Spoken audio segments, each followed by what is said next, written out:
and continue on our Yule marathon and discussing the ideas behind Yule and presents you can get for your family, as well as other types of ways you can support your community, our economic ecosystem, through purchasing within the community. And I have the good fortune to know and have met Krys Copeland. And Krys Copeland is Speak Your Own Books, who's been tearing through the community, helping them raise the literacy of our community by helping people create their own books. And it's a fascinating idea. Hi, Krys. Hi, nice to see you again, Ed. And Krys has been doing Speak Your Own Book, which is now a series on Pagan World TV. You've got a course on Witch School. You have a new book out on it Yes. and everything else. Can you tell us a little bit about Speak Your Own Book for those who are hearing this for the first time? Sure. So, I'm the CEO of Speak Your Own Book. It's actually ran as a social entrepreneurship on holacracy governance, which means we share in the responsibilities of the organization. We basically our goal is to help people who may not have a platform for their voice share their voice, and that can be through our TV show, it can be through selling books, or we can even help them with creating audio books and then even transcribing that. But basically, we help people create books, and that's part of our organization. That's the entrepreneurship part. But the social part of our organization is connecting people who want to write their own books to writers in marginalized communities. So we're talking most of our writers are from Kenya. In fact, if you watch the Speak Your Own Book show, you'll see in a few weeks an interview with one of our writers, Silas, and Silas is from Kenya, like most of our writers, and we also support writers in the LGBTQ community, women writers, non-binary writers. We want to give people who may not have that voice a chance to speak. And so, boy, that's the essence of it, giving people a voice. Yeah. And in this world where books are important and they're still extremely essential, even no matter what form they come in. You've done a number of books. And one of the books that you did, I think, or one of the earliest books you did was a children's book, Yes. right? Yeah. Yeah. Tell us about. This was our second children's book, actually. We've done two. I have another one over here. It's The Dreamer's Journey Tarot, but that Mhm, one's less vital to this season, so we'll take a look at the Yule one. mhm, I don't know if your listeners have already listened to the Yule story or will listen to it coming up.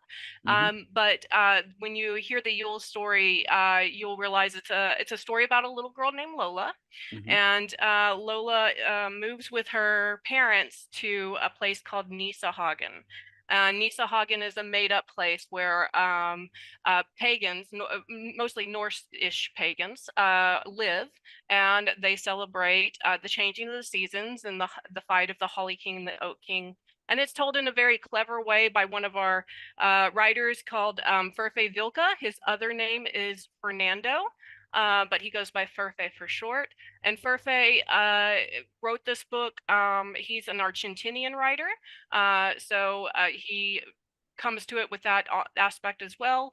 And then our illustrator on it is a Dutch stick and poke tattooer named Peter de Metz, and he does a very cartoonish, fun, whimsical style of art with it. And let's go right away. How would people get this book? What's the best way to buy it from you? You can go straight to our website for this one. In fact, it's only available on our website. We have not yet registered it through Amazon, but you can purchase it through the website at speakyourownbook.com/SYOB bookstore, or just speakyourownbook.com and click on the bookstore. Once you do that, you'll see Yule at Nisahagen. You can click on Furfe Vilka as the author, and you can sort and find his books on there, and Yule at Nisahagen will come up. So that's the way you can get it. It's available in PDF. So if your young one likes to read on a Kindle or an e-reader, then that's definitely available for them. Mhm, You can also purchase it as a physical copy, like the one that I have here. And it's a full color cover with cartoon-like drawings on the inside that mhm. the kids can color themselves. Oh, that's So wonderful. you can also print out the PDF version and read it that way. That's a wonderful thing. So for somebody who's got people who are interested in books, not necessarily themselves, but they know people who are interested in books, um, how could they give possibly a gift towards getting them started? So if someone wants to write a book, they can reach out to us at speakyourownbook.com, or you can go to any of our socials on Instagram, on Facebook, on TikTok, and find us there and communicate with us through a message. That will put you into contact with Maureen Oching. You'll see if you watch the Speak Your Own Book TV show, I've interviewed her and she'll be in an upcoming episode. Maureen handles all of our scheduling across not only this company, but also our organization called Rhiannon Farms, which we've spoken about before. So you'll hear more Absolutely, about and that in probably the more upcoming about episodes. as it comes up, because I think this year it'll be, I think 2023 is going to be a dramatic year where we can get a lot of leverage Yes. on it. So can you tell people some of the other things? So I know that you've worked with the Corellian Publishing, which has a number of books coming out and have come out, and you worked with a number of other things. But we've talked about that before. So what other types of books are coming out through you that you are excited about that you can talk about? So the ones that we have coming up for next year so far, we are going to be working on with Lady Stephanie on her Mhm. upcoming book, and I just did an interview with her. So if anyone wants to go back and find that episode on YouTube, you can learn more about her upcoming books that Mhm. will be published in 2023. We are also going to be working on the Speak Your Own Book textbook. For That's Witch School students. We have this based in nonfiction work. What we're going to be doing with the next work is focusing on fiction. So we are creating a fictional version. So if people want to write fiction, they have that to look forward to, probably towards the end of 2023. So let's go ahead and talk about for people who are not looking for books that are pagan, Mhm. but technical manuals, other types of manuals, books. Now, one of the things I think that is very cool about what you're offering is that uh, when when we started some of the ideas behind it was to help Lord Don of the Crown Tradition turn his vlogs into a book, which is now called Reverend Don's Books of Questions. 2 volumes are out. The third volume is going to come out this spring. Yeah, we love working on that. It was a lot of fun, and I'm looking forward to seeing the next one come out next year. I know he has another one right after that too, a book 4. So that was taken from recorded pieces. So if you have a podcast or a lecture or a series of lectures, that makes a really good start. You don't have to invent it from scratch. Absolutely. Yeah, you can take whatever you currently have, whatever type of content you currently produce, and you can reformat it into a book. After that, I also suggest reformatting it into the audiobook, since so many people listen to audiobooks these days. But yeah, absolutely, that's a great way to do that. And so here we are. So Speak Your Own Book. You can go there. It has a lot of options for people who are interested in writing. I know there's a lot of people who say I would write a book. You'll hear coaches all the time saying the number one answer is to have a book. The way you get speaking engagements, they say have a book.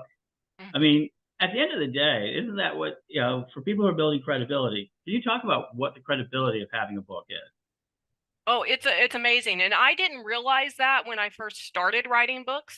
So I graduated from college when I was 28, and when I started my first job, they asked. It was a bunch of teachers in a room, like probably 1,000 teachers, the entire district, and they asked if anyone was a published author in the room. So I kind of timidly raised my hand like this, and one older gentleman in the room did, and nobody else did, and they asked us about what that book was, and what advice they would give to other people. And then I started realizing, whoa, like I didn't even make any money off of that book that I published, but all of a sudden people are interested in it just because I published a book.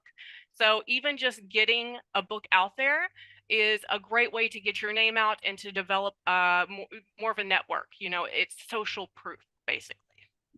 And let's talk about the last part of it. So it used to be you invest a lot of time into creating a book, and it was a lot of typing, a lot of editing, and then you would try to get a publisher to publish it. And even then, so you did this great book, you went out to it, and you could get to a publisher, or you didn't. And if you didn't, your book kind of stayed on the shelves, in Yes. your room, and all this gatekeeping.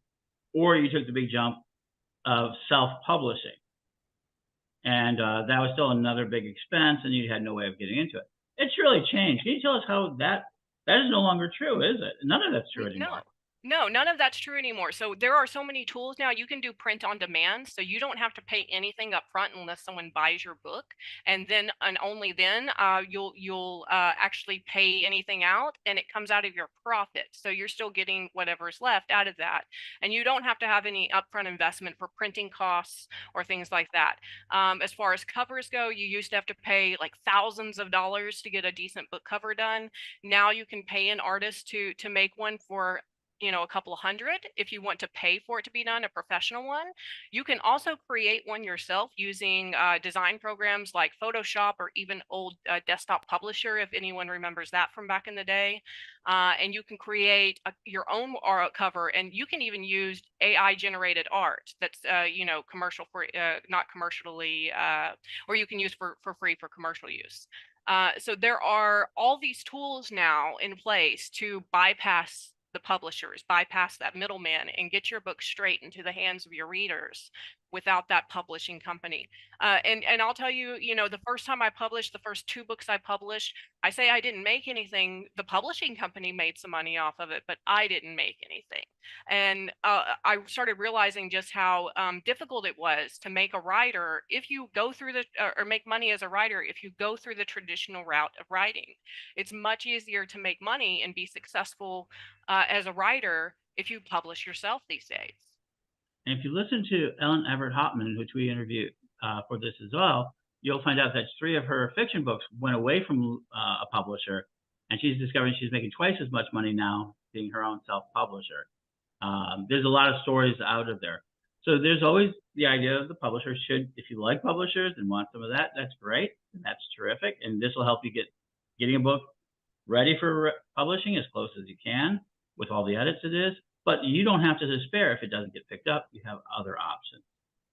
And Yes.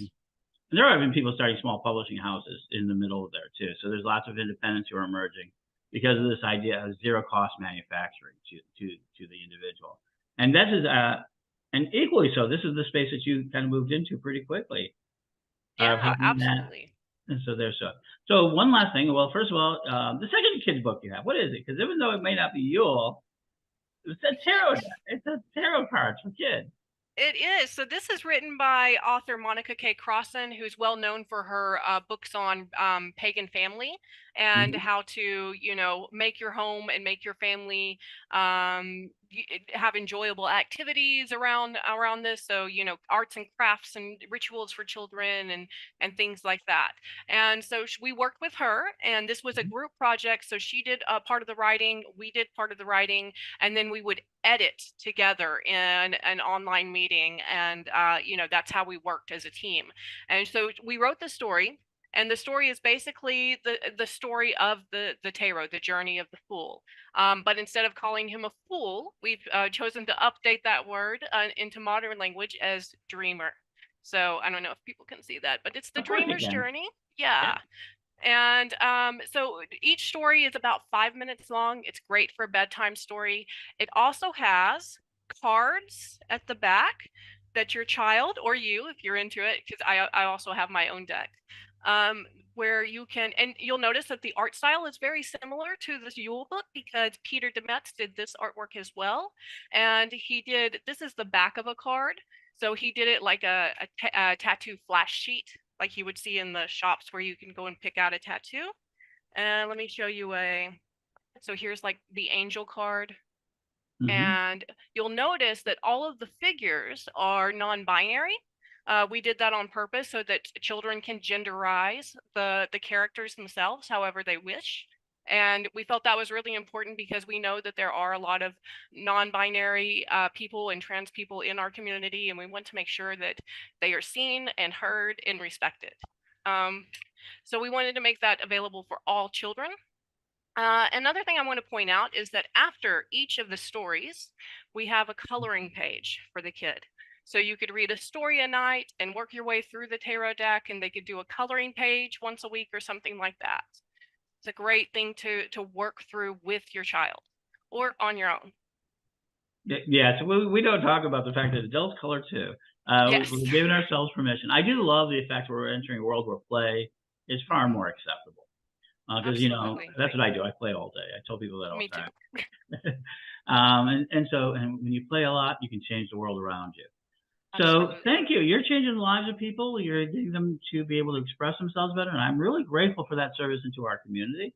I think it's a unique one. And I've seen it change lives. I've seen it begin changing the way people relate. And so thank you for that and this Yule and everything else. So check it out. Speak for your own book. Any last thoughts you want to share? Well, I also want to share that, the pagan community has in return changed my life. I am now living my dream that I've had since I was a child, which is to be a professional writer. And now I've found a way to work with other people who want to do writing, to help change, like you said, change the world through social entrepreneurship, through providing jobs for people. And I want to just thank the pagan community because I am living my dream because of them. And that is what it's all about this Yule. Make your wishes, decide what your dream is going to be, and think about getting your book written in 2023. It'll change the way you look at yourself and the world looks at you. Absolutely. So blessed be. Thank you. And Merry Yule. I hope you have a great one. Merry And Yule to you as well. And here in the Netherlands, it's almost Sinterklaas, so happy Sinterklaas as well. Yeah. we're going to have to find out more about this stuff later, but we are always left with more questions than we started with. And there we go. And we're on and continue watching, and we're going to bring you more great products and people